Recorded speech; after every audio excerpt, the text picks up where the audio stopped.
আইনশৃঙ্খলা পরিস্থিতি উন্নতির দাবিতে মানববন্ধন, সন্ত্রাসীদের বিরুদ্ধে রমজানে বিশেষ অভিযান, ডিবি প্রধান। রমজান শুরুর পূর্ব মুহূর্তেই হঠাৎ নিত্যপণ্যের বাজার চড়া, মনিটরিংয়ের দাবি ক্রেতাদের।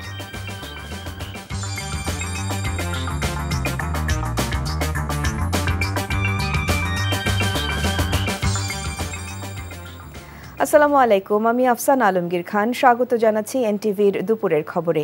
ক্রাউন সিমেন্ট শিরোনাম দেখছিলেন, এবার চলে যাচ্ছি পুরো খবরে। সারা দেশে আইনশৃঙ্খলা পরিস্থিতির চরম অবনতি হচ্ছে। অবিলম্বে আইনশৃঙ্খলা পরিস্থিতি নিয়ন্ত্রণে আনার দাবি জানিয়েছে সুশাসনের জন্য নাগরিক সুজন। দুপুরে রাজধানীর মানিক মিয়া এভিনিউয়ে গণতান্ত্রিক রাষ্ট্র বিনির্মাণের দাবিতে করা মানববন্ধনে বক্তারা এসব কথা বলেন। এ সময় সুজন সম্পাদক বদিউল আলম মজুমদার বলেন, তাদের প্রতিষ্ঠান কোনো বিদেশি ফান্ড নেয়নি। স্বৈরাচারের দোসররা এসব নিয়ে অপপ্রচার চালাচ্ছে বলেও অভিযোগ তার। মানববন্ধনে অন্যান্য বক্তারা দাবি করেন, নিরপরাধ মানুষ এখনও হয়রানির শিকার হচ্ছে। অপরাধীদের গ্রেপ্তার করতে হবে, সে যে দলেরই হোক। রাজনীতিতে ধর্মের অপব্যবহার না করা, দ্রুত সংস্কার করে নির্বাচনের রোড ম্যাপ ঘোষণা করারও আহ্বান জানান তারা। যদি সংস্কার ছাড়া নির্বাচন হয় তাহলে আবারও পুনরায় সেই স্বৈরাচারেরই পুনরুত্থান করতে পারে। তা আমরা কোনোভাবেই এটা চাই না। তো আমি আশা করি যে আমরা এবং একই সাথে আমাদের আইনশৃঙ্খলা পরিস্থিতির উন্নতি করতে হবে।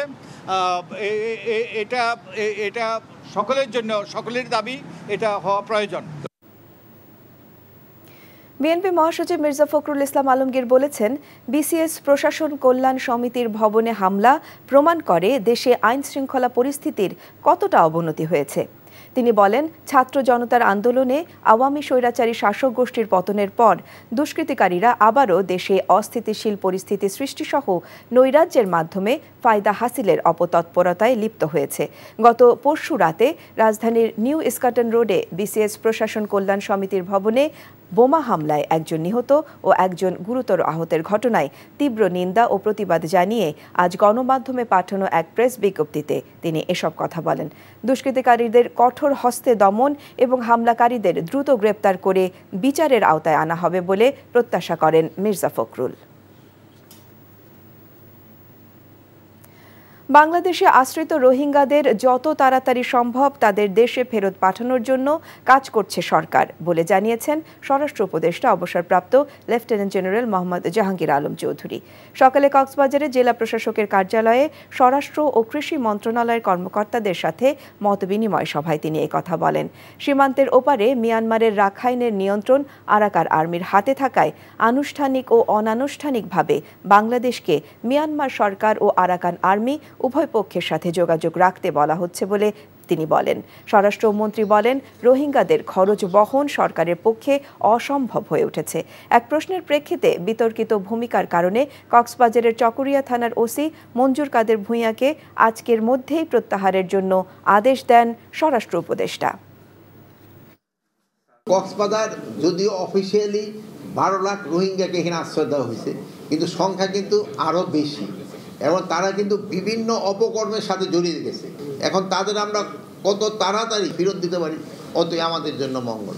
দুর্নীতিটা যদি বন্ধ করা যেত, আমাদের সমাজ থেকে সব কিছু সমস্যার সমাধান করে। মাদকের জন্য যেমন ধরুন আজকে একটা কিন্তু নতুন ব্যাটালিয়ান এখানে রেজ করা হইতেছে এবং আমাদের এরাও বলছে যে তাদের কিছু স্ট্রেংথও বাড়াইতে হবে। যেখানে পুলিশের যে স্ট্রেংথ আছে ওই সংখ্যাটাও আমার কিন্তু এখানে বাড়াইতে হবে। প্লাস ওই যে আমাদের যে মাদকে যারা আছে এই তাদেরও কিছুটা আমরা সংখ্যা বাড়ানোর চেষ্টা করতেছি। চিহ্নিত সন্ত্রাসীদের বিরুদ্ধে অল আউট অ্যাকশনের ঘোষণা দিয়েছে ঢাকা মহানগর গোয়েন্দা পুলিশের অতিরিক্ত কমিশনার রেজাউল করিম মল্লিক। বলেন, ফ্যাসিস্ট পতিত রাজনৈতিক শক্তি বিভিন্ন অপরাধে ইন্ধন যোগাচ্ছে। তাদের ধরতে রমজানে বিশেষ অভিযান চালানো হবে। সকালে ডিএমপি মিডিয়া সেন্টারে রমজান ঘিরে আইন শৃঙ্খলা সংক্রান্ত পরিকল্পনা নিয়ে প্রেস ব্রিফিংয়ে কথা বলেন ডিবি প্রধান। বলেন, যে কোনো অপরাধীর বিরুদ্ধেই থাকবে ডিবির জিরো টলারেন্স। রমজান ঘিরে আইন শৃঙ্খলা পরিস্থিতির উন্নতি করতে তথ্য ভিত্তিক নজরদারি বাড়ানো হয়েছে। এ সময় ডাকাত, ছিনতাইকারী ও মাদক কারবারিদের নিয়েও কথা বলেন গোয়েন্দা কর্মকর্তা। ডিবি পরিচয়ে কেউ তুলে নেয়ার চেষ্টা করলে গোয়েন্দা কার্যালয়ে জানানোর অনুরোধ করেন রেজাউল করিম। নাশকতাকারীদের বিরুদ্ধে নগরবাসীদের সতর্ক থাকার আহ্বান এই ডিবি কর্মকর্তার।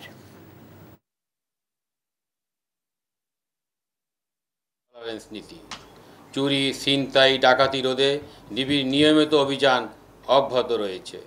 সমাজকে মাদকের থাবা থেকে রক্ষা করতে প্রতিনিয়ত পরিচালনা করা হচ্ছে মাদক বিরোধী অভিযান। এটা হচ্ছে এক ধরনের বিশেষ গোয়েন্দা অভিযান, যেটাতে ছদ্মবেশে আমাদের সদস্যরা মানুষের মধ্য থেকে অপরাধীদের শনাক্ত করতে পারবে।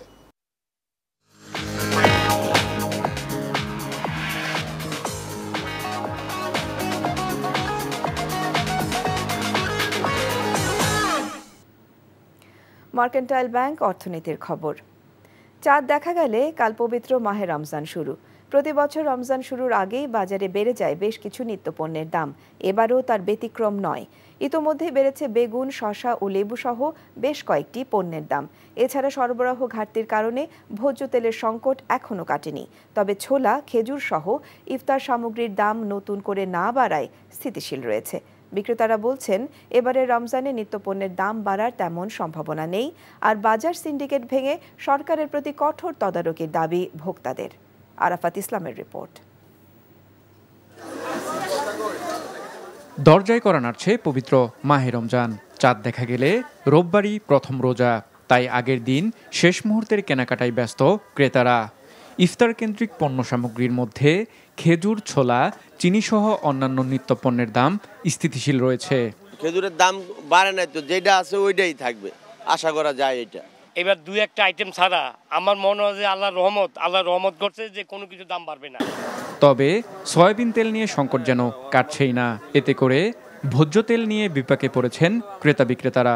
5 লিটারের তেল আমি পাচ্ছি না। এটা আমার হলো বিশেষ অনুরোধ মাননীয় উপদেষ্টা এবং সরকারের কাছে, এই তেল হলো অতি তাড়াতাড়ি যেন বাজারে সরবরাহ করেন।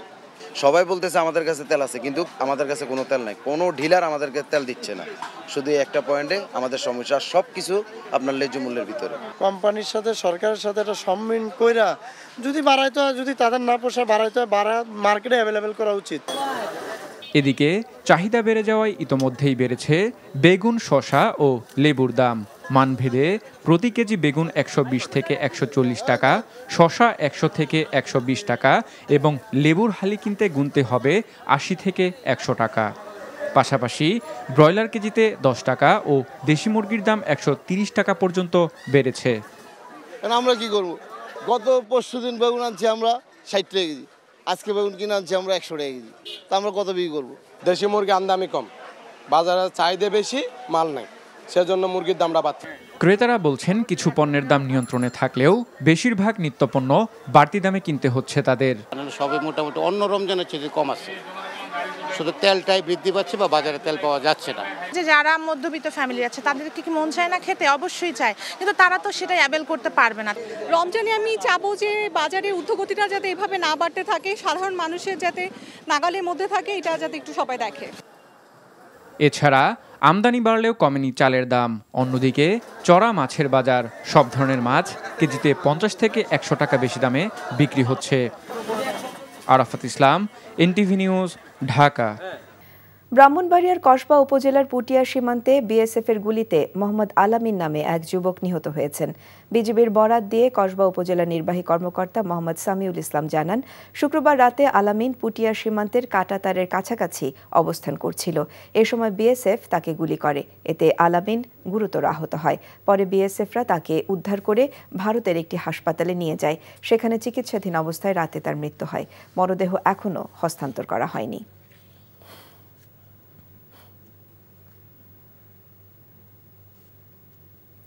চট্টগ্রাম বিশ্ববিদ্যালয়ে শুরু হয়েছে 2024-25 শিক্ষাবর্ষের স্নাতক প্রথম বর্ষ ভর্তি পরীক্ষা।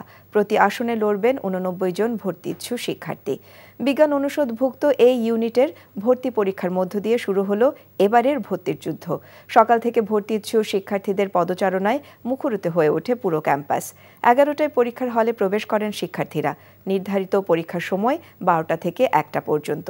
বিগত বছরগুলোর ন্যায় এবারও চট্টগ্রাম সহ ঢাকা ও রাজশাহী বিশ্ববিদ্যালয় কেন্দ্রে একযোগে পরীক্ষা অনুষ্ঠিত হচ্ছে। বেদনার রং নীল, কিন্তু জেলে পল্লীর বেদনার রং ভিন্ন। এখানে দুঃখিনী মা, প্রিয়তমা স্ত্রী আর অসহায় স্বজনদের হাহাকার চাপা পড়ে যায় উত্তাল সাগরের ভয়াল গর্জনে। দিনের পর দিন, বছরের পর বছর কেটে যায় স্বামী আর সন্তানের পথ চেয়ে।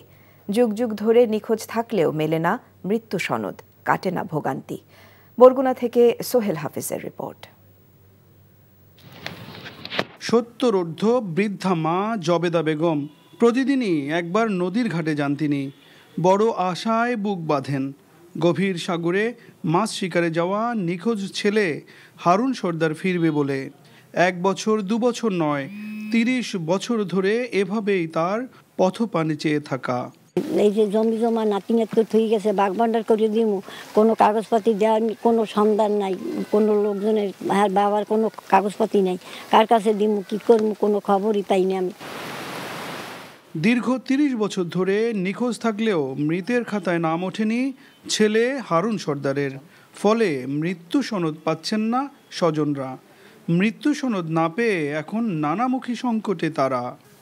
আমার স্বামী পঙ্গু, আমার আর শক্তি নেই যে আমি এই খালে বিলে মাছ ধরি আমি খামু, আমার কোনো আওতা নাই। হারুন সর্দারের মতোই মৃত্যু সনদ মেলেনি দীর্ঘ 18 বছর ধরে নিখোঁজ ইসমাইল ফরাজি ও তার 2 ছেলের।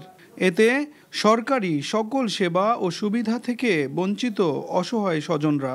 পরিবারের উপার্জনকারী ব্যক্তিদের হারিয়ে অভাব অনটন আর রোগ শোকে কাতর তারা। কই পান্তা ভাত খাইতে গেলে কিনে লবণ হয়েও কিনতে কষ্ট হয়। সরকার যদি ইন্ডিয়া বা বার্মা যদি একটু খোঁজখবর নিত জেলখানায়, তাহলে আমার বিশ্বাস আমার স্বামী আর সন্তান বাংলাদেশে ফিরে আইতো। সরকারকে জানিয়েছি নিখোঁজ জেলেদের বিষয়ে সিদ্ধান্ত নেওয়ার জন্য এবং জেলা প্রশাসক সম্মেলনে এই বিষয়ে উত্থাপন করা হয়েছে। তা খুব দ্রুতই নিখোঁজ জেলেদের বিষয়ে সরকারের সিদ্ধান্ত আসতে চলেছে। শুধুমাত্র বরগুনার পাথরঘাটা উপজেলায় 1993 সাল থেকে আজ পর্যন্ত 188 জন জেলে নিখোঁজ রয়েছে। সমগ্র উপকূলের হিসেবে সে সংখ্যা দাঁড়াবে কয়েক হাজার। সোহেল হাফিজ, এনটিভি নিউজ, বরগুনা।